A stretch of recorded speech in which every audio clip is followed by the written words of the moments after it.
Windows and ADDS also support special identities, which are groups in which the operating system controls membership. You cannot view the groups in any list, in Active Directory users and computers, for example, view or modify the membership of these special identities, and/or add them to other groups. You can, however, use these groups to assign rights and permissions. The following list describes the most important special identities, often called groups, for convenience. Anonymous logon. This identity represents connections to a computer and its resources that do not require a username and password. Before Windows Server 2003, this group was a member of the Everyone group. Beginning with Windows Server 2003, this group is no longer a default member of the Everyone group. Authenticated users. This identity represents authenticated identities. This group does not include the guest account, even if it has a password. Everyone. This identity includes authenticated users and the guest account. Interactive.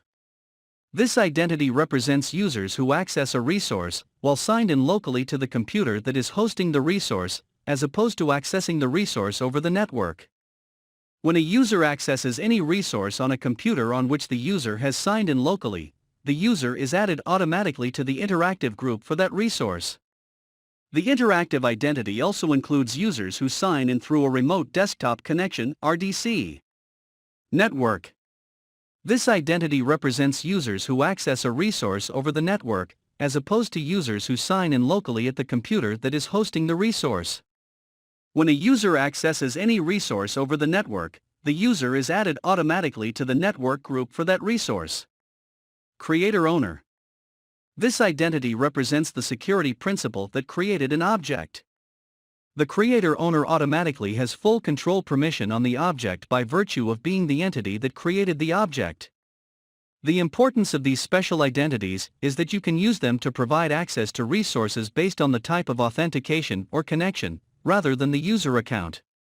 For example, you could create a folder on a system that allows users to view its contents when they sign in locally to the system, but that does not allow the same users to view the contents from a mapped drive over the network.